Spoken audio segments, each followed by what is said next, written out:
Pemirsa, sebuah bus berisi pelajar mengalami kecelakaan di Tol Lawang, Malang, Jawa Timur. Ya, beginilah situasi pada siang menjelang sore tadi, di mana bus menabrak truk wing box di jembatan Sungai Suko. Akibat kecelakaan, 4 orang dikabarkan meninggal dunia. Jenazah korban dibawa ke RSUD Saiful Anwar Malang, sementara korban luka dibawa ke Rumah Sakit Lawang Medika.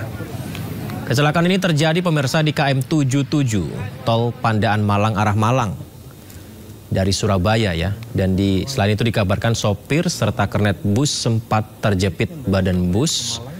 Bagi pengendara yang hendak ke Malang dari Pandaan disarankan untuk keluar di exit Purwodadi karena badan bus menutup sebagian jalan sehingga terjadi penumpukan kendaraan.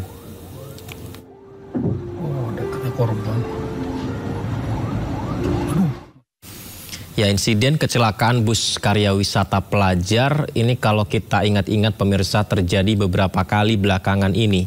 Maraknya kasus kecelakaan rombongan pelajar pun sempat menuai usulan untuk membuat kebijakan yang melarang kegiatan murid sekolah keluar kota. Biasanya kecelakaan rombongan pelajar terjadi karena diduga sopir mengantuk sehingga bus hilang kontrol.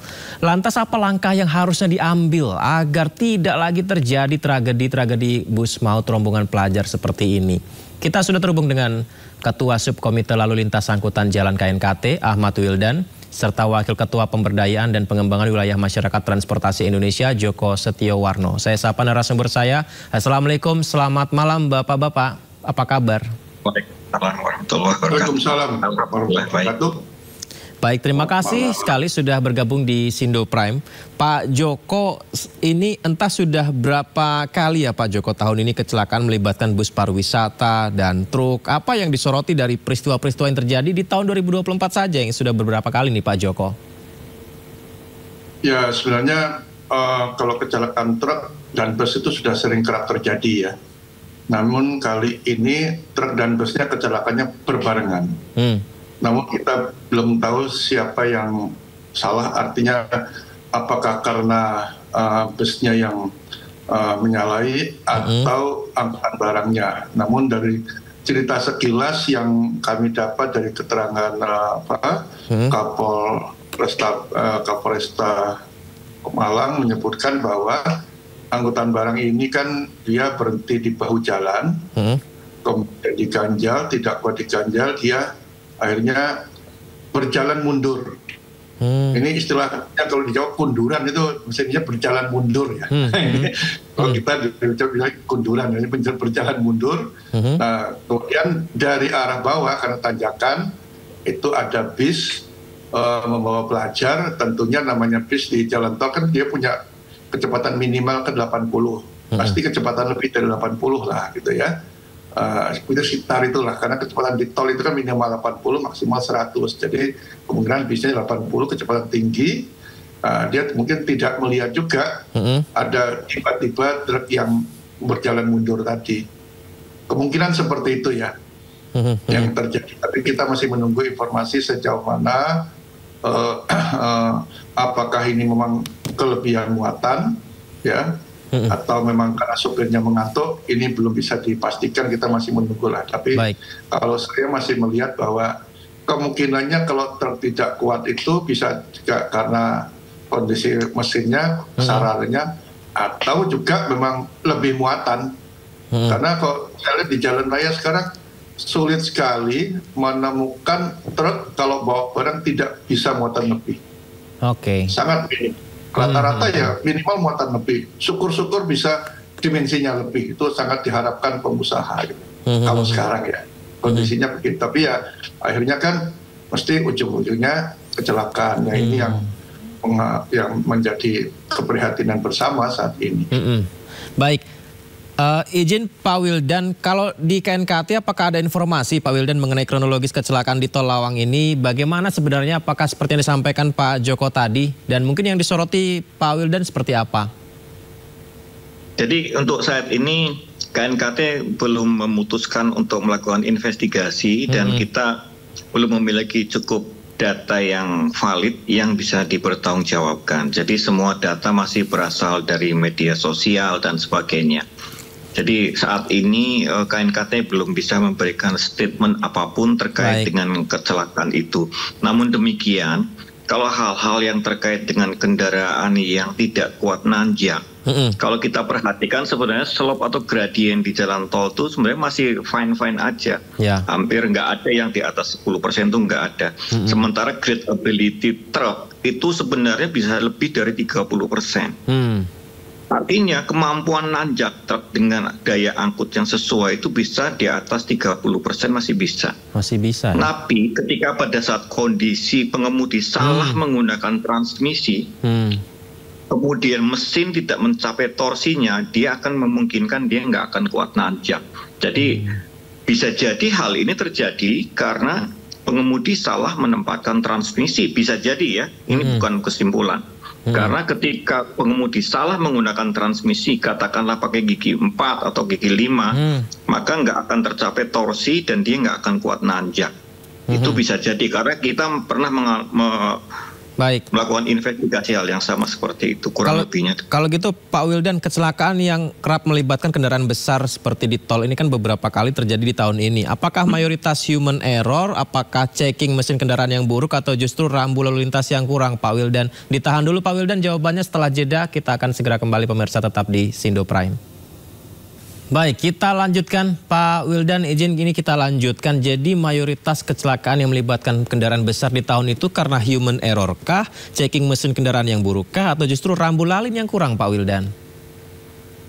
Jadi gini, perlu kita waspadai dan cermati data dari Jasa Marga bahwa di tahun 2023 kemarin, ini jumlah truk yang beroperasi di jalan tol hanya sebesar 12%. 12%. Tapi dia terlibat dalam jumlah kecelakaan sebesar 49%. Ini menjadi anomali ya.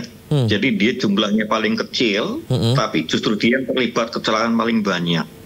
Jadi harusnya menjadi perhatian kita. Kemudian dari beberapa kejadian kecelakaan seperti yang di Ciater itu sebenarnya didominasi masalah malfunction pada sistem rem. Kalau di Ciater kemarin itu adalah adanya kebocoran di relay valve, temuan-temuan kami. Dan pada saat di Cipali ada sebuah truk yang tiba-tiba berhenti di tengah jalan dan ditabrak elf dari belakang, 11 orang meninggal. Itu karena air hose atau saluran pneumatiknya lepas, dan ketika lepas otomatis tabung angin terkuras habis dan roda ngelok. Sehingga dia berhenti tiba-tiba di tengah jalan. Tadi yang mungkin kasus yang di Cipularang bisa jadi juga seperti itu. Ada saluran yang lepas dan sebagainya atau bocor sehingga dia ngelok dengan sendirinya dan ditabrak dari belakang. Jadi selain daripada human error, kita nemukan juga kondisi-kondisi bus dan truk kita, kondisi sistem remnya banyak yang nggak terawat, malfunction. Kemarin kita dampingi Kementerian Perhubungan melakukan ram check di Guci secara sampling.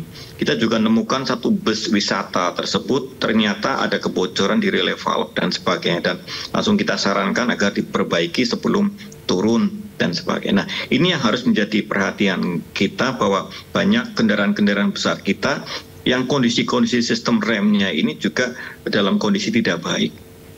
Lantas kalau kelayakan pengemudinya bagaimana Pak? Apakah cukup siap dan memiliki lisensi yang baik untuk mengendarai kendaraan-kendaraan besar baik bis maupun truk?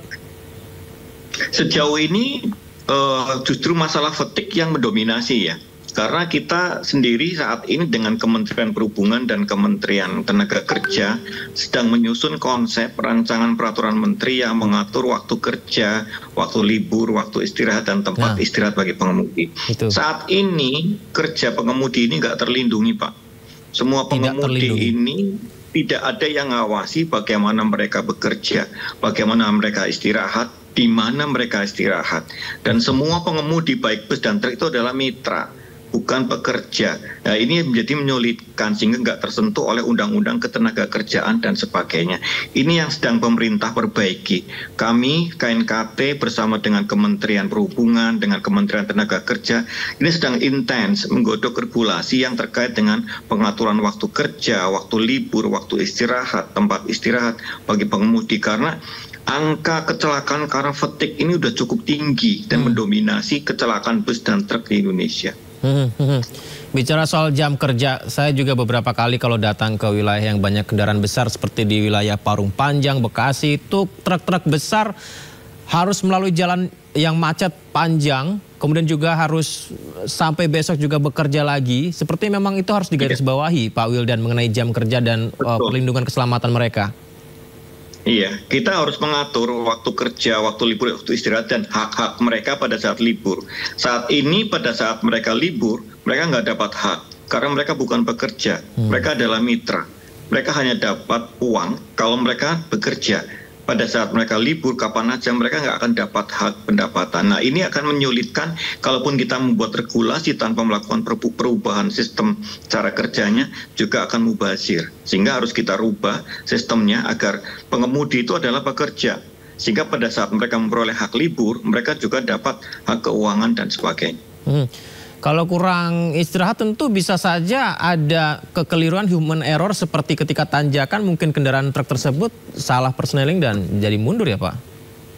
Bisa jadi, itu namanya loss of situation awareness, jadi menurun kewaspadaannya. Jadi namanya human error itu sebenarnya ada yang skill based error karena dia nggak unskilled, karena unskilled tidak menguasai kompetensi. Ada karena loss of control, dia micro sleep, pada saat tidur pada saat mengemudi dia tidur. Ada yang namanya loss of situation awareness, dia penurunan kewaspadaan terhadap situasi sekitar. Dia terhadap human interface mesin, terhadap penggunaan transmisi dan sebagainya. Nah, ini sangat bisa terjadi ketika seseorang mengalami fatigue akut tadi. Jadi kelelahan yang menumpuk ya. Jadi katakanlah udah 4 bulan bekerja tanpa istirahat yang cukup, akhirnya fatigue akut ya.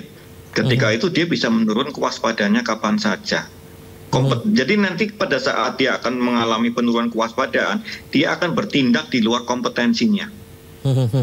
Baik, saya ke Pak Joko kembali. Pak Joko, ada data yang menarik disampaikan Pak Wildan yang juga dari Kementerian Perhubungan, yang tadi disampaikan Pak Wildan juga dari KNKT, bahwa di tol itu truk ada 12%, tapi yang melibatkan kecelakaannya bisa 40% lebih dari truk tersebut. Nah, dengan gambaran seperti ini, artinya ada yang harus dievaluasi dong ya Pak Joko ya untuk kendaraan besar di Indonesia, khususnya untuk truk dan bus di Indonesia. Ya, memang truk ini kan dia jumlahnya sedikit, namun dia menempati nomor 2 kecelakaan sepeda motor ya. Ya. Memang adanya jalan tol ini, yang dulunya truk itu sebelum ada jalan tol dia menabrak. Tapi jalan tol jadi tabrak, istilahnya tol itu tabrak depan belakang. Itu meningkat memang di jalan tol, ya, karena dia kecepatannya rendah, sementara di situ tol ada kendaraan kecepatannya tinggi, itu yang kerap terjadi. Terutama kecelakaan itu, kami setelah dia data, terjadi pada jam 00 dini hari sampai jam 6 pagi, itu paling banyak. Artinya di situ memang lelah, sementara truk jalannya lambat, yang menabrak dari belakang dalam posisi supirnya mengantuk. Itu yang kerap terjadi. Seperti kecelakaan pencetus jalan tol almarhum Pak Hermanto Dardak, itu juga dini hari. Kemarin juga ada Kapolres Boyolali juga dini hari. Nah, oleh sebab itu memang kelelahan sopir itu menjadi hal utama harus diperhatikan kalau perjalanan jarak jauh. Tidak hanya pengemudi truk atau bus, tapi pengemudi biasa pun justru yang juga terjadi. Artinya kalau perjalanan jarak jauh dini hari ini harus waspada. Semua pengemudi lah, karena ini menjadi penyebab kecelakaan kalau di jalan tol pada saat dini hari. Yang paling banyak gitu ya. Baik. Pak Joko, mengenai jam kerja pengemudi dan perlindungan pengemudi, belum lagi kelayakan merata untuk kendaraan-kendaraan besar. Mengapa ya Pak, ini masih belum bisa selesai untuk dibereskan? Dan apa yang harus dilakukan pemerintah untuk memaksimalkan di negeri ini Pak Joko? Ya, ini kaitannya jam kerja pengemudi juga kaitannya santik dengan tempat istirahat pengemudi. Oke. Ya. Jam kerja pengemudi itu sudah jelas di dalam aturan undang-undang itu maksimal memang 8 jam per hari, setiap 4 jam dia istirahat. Perusahaan-perusahaan bus atau perusahaan angkutan barang yang memang cukup bagus itu mereka memantau kondisi pengemudinya, ya, terutama angkutan barang kami tahu, tapi tidak banyak perusahaan seperti itu. Jadi sampai tempat istirahat macet pun selalu dipantau. Nah, ini perusahaan-perusahaan, tapi yang tidak sedikit juga itu dilepas, itu yang banyak terjadi. Ya, kemudian ini berkaitan tempat istirahat. Di rest area ini memang sudah ada tempat istirahat yang terpisah antara truk sama non truk lah, ya. Namun bagi pengemudi terkadang mereka juga tidak nyaman juga ketika istirahat karena sering ada barangnya itu hilang, ban biasanya dicuri, sehingga mereka tidak nyaman. Ya, jadi berarti ketika masuk rest area kemudian istirahat enggak juga.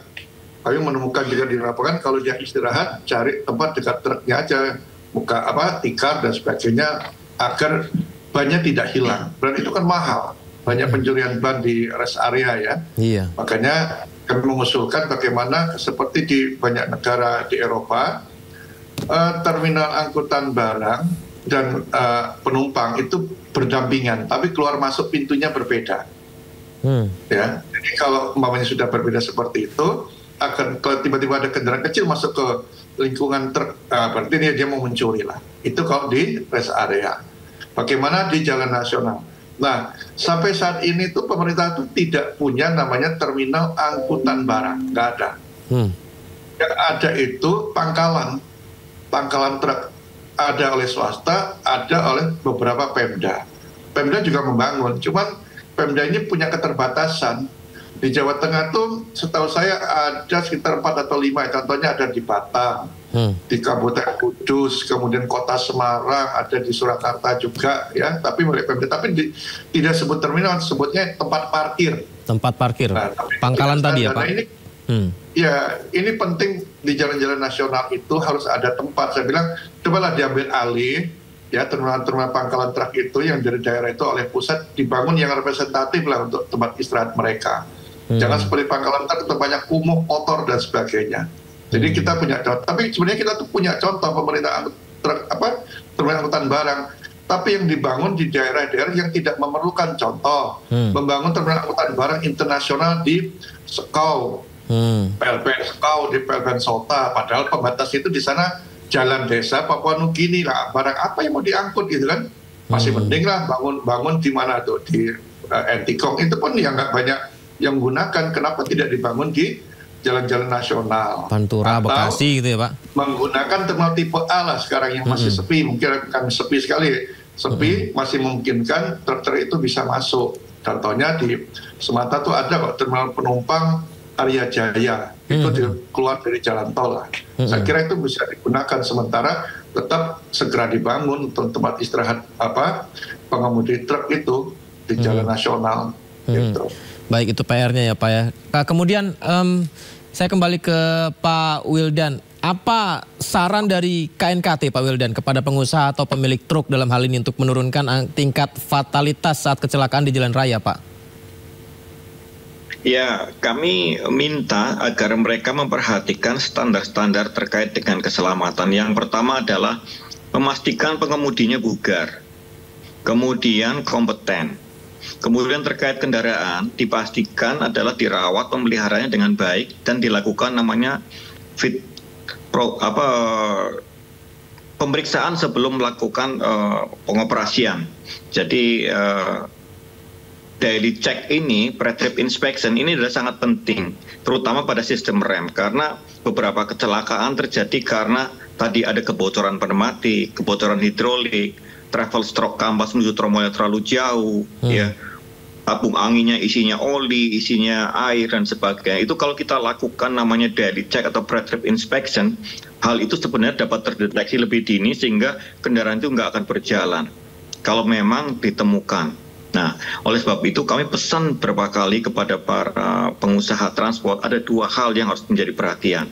Pertama, pastikan pengemudinya kompeten dan bugar. Yang kedua, pastikan kendaraannya siap, yaitu minimal dilakukan namanya daily check atau pre-trip inspection sebelum beroperasi, sehingga sistem rem, sistem lampu dan rodanya dalam kondisi siap dan tidak akan mengganggu atau meningkatkan risiko terjadi kecelakaan di jalan.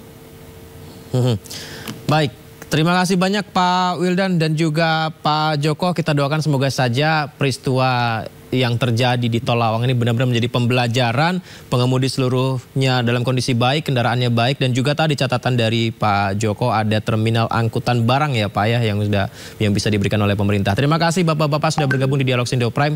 Selamat malam, Assalamualaikum. Waalaikumsalam.